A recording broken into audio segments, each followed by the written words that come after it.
జై శ్రీరామ్ అందరికీ నమస్కారం వెల్కమ్ టు న్యూస్ అఖండ నేను మీ కస్తూరి శ్రీధర్ మిత్రులారా అమెరికాను ఏ మాత్రం కూడా లెక్క చేయకుండా మన భారతదేశం అదే విధంగా మన మిత్రదేశమైనటువంటి రష్యా మరొక ఆటను అయితే మొదలుపెట్టాయి సరే ఇంతకు ఏం జరిగిందనేది ఈ న్యూస్ ద్వారా చెప్పే ప్రయత్నం చేస్తా ఓకేనా నిజానికి అమెరికా వచ్చేసి మనకు శత్రువు కాదు అలాగని చెప్పేసి నమ్మదగిన మిత్రదేశం కూడా ఎంత మాత్రం కూడా కాదు అమెరికాను మనం ఎప్పటికి కూడా నమ్మలేమన్నమాట చెప్పాలంటే మనతో పోలిస్తే ఈ అమెరికా ఎక్కువగా పాకిస్తాన్కే సపోర్ట్ చేసింది ఏమే అమెరికా తన అగ్రరాజ్య హోదాను నిలబెట్టుకోవడానికి ఏమి చేయడానికైనా కూడా తెగిస్తాదన్నమాట అసలు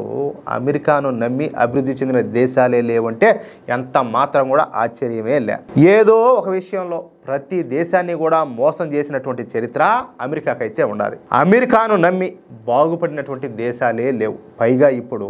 అమెరికా అధ్యక్షుడిగా తలకు మాసిన సన్నాసి అయినటువంటి డొనాల్డ్ ట్రంప్ అయితే వచ్చినాడు అంతకుముందు ఫస్ట్ టైం ఉన్నప్పుడు ఈ మారిగా లేడు అందరి దగ్గర కాస్త పర్వాలేదులే అనిపించుకున్నాడు ఇది ఏమైందో కానీ రాను రాను రాజుగారి గుర్రం గాడి తినట్టు పెద్ద పొరం ఒక సన్నాసి కూర్చున్నాడు ఎవరు ఈ కంపు సరే మేక్ అమెరికా గ్రేట్ అగైన్ అన్న నినాదంతో అమెరికా అధ్యక్ష ఎన్నికల్లో విజయం సాధించినటువంటి డొనాల్డ్ ట్రంప్ వచ్చి రాగానే ప్రపంచ దేశాలన్నింటిపైన పన్నులు విధించాడనమాట మళ్ళీ పన్నులు ఏం చేశాడు 90 రోజుల పాటు వాయిదా వేశాడు అదేవిధంగా రష్యా ఉక్రెయిన్ మధ్య యుద్ధాన్ని ఆపుతానని చెప్పి ఏమీ చేయలేక చేతులు ఎత్తేసాడు అంటే ఏమని అర్థం చేతగాని సన్నాసనే కదా అది అట్టుంచితే పెహల్గాంలో జరిగినటువంటి ఈ తీవ్రవాద దాడిని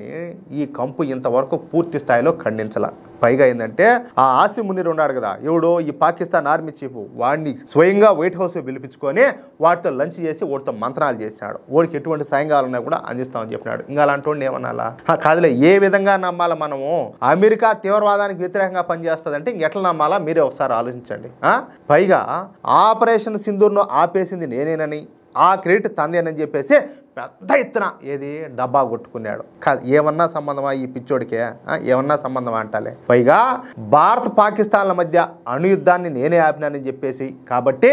నాకు నోబెల్ ప్రైజ్ ఇవ్వాలని చెప్పేసి ఈ డొనాల్డ్ ట్రంప్ మంకు పట్టు పట్టినాడు అదేమన్నా డబ్బాల్లో ఉండే చాక్లెట్లా పొప్పర్ మిఠాయిలా ఏదో పిల్లోడు అడిగినాడని చెప్పేసి అలా పక్క మన పోయి తీసుకొచ్చి ఇదో చేతిలో పెట్టినా ఏం లేదంటాలే కానీ భారత్ మాత్రం ఆ క్రెడిట్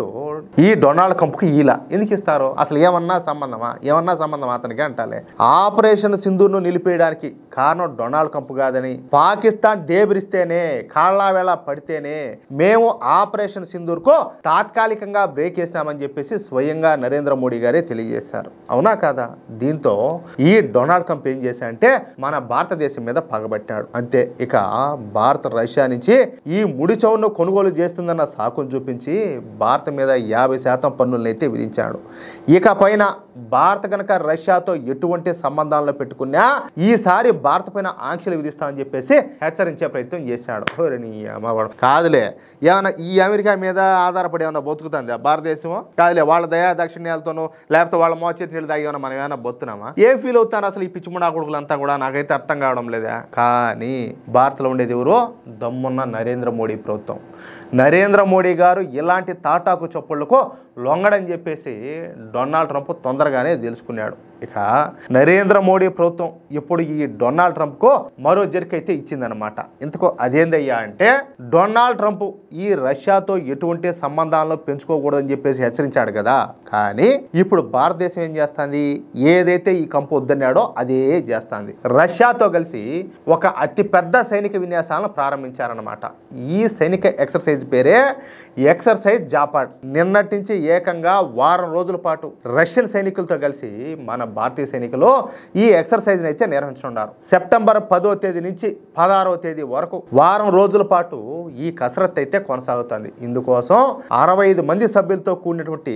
మన భారతీయ సైనిక బృందం ఇప్పటికే రష్యాకైతే చేరుకునింది ఉగ్రవాద నిరోధక చర్యలు అదేవిధంగా సాంప్రదాయ యుద్ధ రీతుల్లో ఆధునిక వ్యూహాలను పరస్పరం పంచుకోవడం ఈ విన్యాసాల యొక్క ముఖ్య ఉద్దేశం అని చెప్పేసి మన భారతీయ రక్షణ శాఖ ఒక ప్రకటనలో అయితే తెలిపిందనమాట ఈ కసరత్తు వల్ల ఇటు మన భారతదేశం అటు రష్యా ఇరు దేశాల మధ్యన ఈ రక్షణ సంబంధాలు మరింత బలపడడంతో పాటు పరస్పర విశ్వాసం సహకారం మెరుగుపడతాయని చెప్పేసి మన భారతీయ ఆర్మీ అయితే పేర్కొనిందనమాట మరోవైపు ఏమో ఈ డొనాల్డ్ ట్రంప్ భారత్ మీద 100% పన్నులను విధిస్తానని చెప్పేసి భారతదేశాన్ని బెదిరించే ప్రయత్నాలు చేస్తున్నాడు పైపెచ్చి ఏంటంటే భారత్ మీద ఆంక్షలు విధించమని చెప్పేసి యూరోపియన్ యూనియన్ దేశాలను కూడా కోరుతున్నాడు నువ్వు ఎన్నైనా చేసుకో, ఏమైనా చేసుకో, ఏంది నువ్వు పీకేది, ఏంది అంటాలే, ఏం చేస్తావు మేము చూస్తాం. కాదు అదేదో సినిమాలో డైలాగ్ ఉన్నది, బొంగులో దేశంతో ఫైట్ చేసి ఏమొచ్చా నా వచ్చు అన్నట్టు. కాదు వీళ్ళతో ఫైట్ చేసి ఏమొచ్చది, ఇది పాకిస్తాన్తోనూ బొంగులో దేశంతో వీళ్ళతో చేసి ఏమొచ్చది. కొట్టేది నాక అమెరికాతో ఢీ కొడితే ఆ రేంజ్ ఆ మధ్య వేరేగా ఉంటుంది, ఆ కిక్ వేరేగా ఉంటుంది. అవునా కదా? ఇప్పుడు మేము కోరుకుంటుంది కూడా అదే. అమెరికాని ఢీ కొట్టి అమెరికా మీద పై చేసి సాధించే కదా నరేంద్ర మోడీ గొప్పతనం అంటే ఏందో తెలిసేది, భారతీయ జనతా పార్టీ గొప్పతనం అంటే ఏందో తెలిసేది, భారతీయుల దమ్ము అంటే ఏందో తెలిసేదా? అవునా కదా? మీరు కూడా ఆలోచించండి. కానీ